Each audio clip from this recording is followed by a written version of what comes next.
உங்கள் வீட்டில் இருக்கவங்களுக்கு கீரையே பிடிக்காது, கீரைனால தெரிச்சு ஓடுவாங்க அப்படின்னா நீங்கள் இந்த மாதிரி செஞ்சு கொடுங்க. கண்டிப்பாக அவங்க விரும்பி சாப்பிடுவாங்க. திரும்ப திரும்ப உங்ககிட்ட கீரை பொரியல் செஞ்சு தர சொல்லி கேட்பாங்க. வாங்க அது எப்படி செய்யுதுன்னு பார்க்கலாம். ஒரு கடாய் நல்லா சூடானதும் அதில் ஒரு 3 ஸ்பூன் அளவுக்கு எண்ணெய் சேர்த்துக்கிறோம். எண்ணெய் சூடானதும் 1 ஸ்பூன் அளவுக்கு கடுகு, கொஞ்சமாக உளுத்தம் பருப்பு சேர்த்துக்கிறோம். இது ரெண்டும் நல்லா பொரிஞ்சு வரணும்.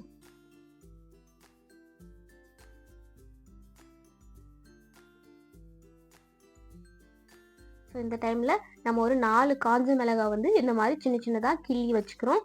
அதை இந்த எண்ணெயில் சேர்த்துக்கிறோம். இது நல்லா கொஞ்சம் ஒரு 10 to 15 செகண்ட்ஸ் வந்து எண்ணெயில் நல்லா வறுத்துக்கிறோம். இந்த டைமில் ஒரு 10 பல்லு பூண்டு வந்து தோலோடவே நசுக்கி வச்சுருக்கோம். இந்த மாதிரி இடித்து வச்ச பூண்டை இதில் சேர்த்துக்கிறோம். எண்ணெயில் சேர்த்து அது நல்லா வறுபடும் போது ஸ்மெல் நல்லாவே வரும், நமக்கு அந்த ஃப்ரேக்ரன்ஸ் நல்லாயிருக்கும். தென் அதுலேயே தேவையான அளவு கல் உப்பு சேர்த்துக்கிறோம். ஸோ கல் உப்பு சேர்த்து நல்லா கிளறி விடுறோம். தென் இதில் வந்து நம்ம கட் பண்ணி க்ளீன் பண்ணி வச்சுருக்க கீரையை வந்து அப்படியே சேர்த்துக்கிறோம். இதை வந்து நம்ம மிக்ஸ் பண்ண போகிறது இல்லை. ஸோ அப்படியே மொத்தமாக மேலே சேர்த்துக்கிறோம்.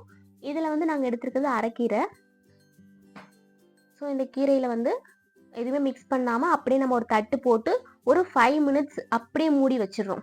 ஸோ இது வேகிற டைமில் நம்ம என்ன பண்ண போகிறோம், இதுக்கு வந்து தேங்காய் சேர்க்க போகிறோம். ஸோ அந்த தேங்காய் வந்து இந்த மாதிரி சின்ன சின்ன பீசஸாக கட் பண்ணி மிக்ஸி ஜாரில் போட்டு அரைச்சி எடுத்துக்க போகிறோம்.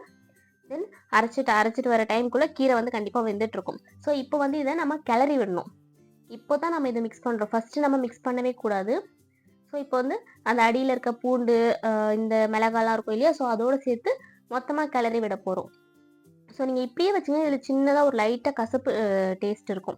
ஸோ இதில் வந்து நம்ம தேங்காய் சேர்க்கும் போது ரொம்பவே டேஸ்ட்டாக இருக்கும். அந்த கசப்பு ஸ்மெல் எல்லாமே ஃபுல்லாக டேஸ்ட், அந்த டேஸ்ட்டே கம்ப்ளீட்டாக மாற்றிட்டு உங்களுக்கு சூப்பரான டேஸ்ட்டாக இருக்கும். ஸோ இந்த மாதிரி நீங்கள் கீரை செஞ்சு கொடுத்தீங்கன்னா அவங்க திரும்ப திரும்ப கேட்பாங்க. ஏன்னா கீரையில் வந்து நிறைய ஹெல்த் பெனிஃபிட்ஸ் இருக்குது இல்லையா. ஸோ அதனால் நம்ம கீரை சாப்பிடும்போது நமக்கு ஹாஸ்பிட்டல் போக வேண்டிய அவசியமே அதிகமாக வராது. ஸோ நம்ம ஃபுட்டில் அடிக்கடி கீரை சேர்த்துக்கணும் கண்டிப்பாக. ஸோ இந்த வீடியோ பிடிச்சிருக்கும்னு நினைக்கிறேன். இந்த வீடியோ பிடிச்சிருந்துச்சுன்னா மறக்காமல் சேனலை சப்ஸ்கிரைப் பண்ணிக்கோங்க. இந்த வீடியோ பிடிச்சிருந்தா ஒரு லைக் போட்டுக்கோங்க.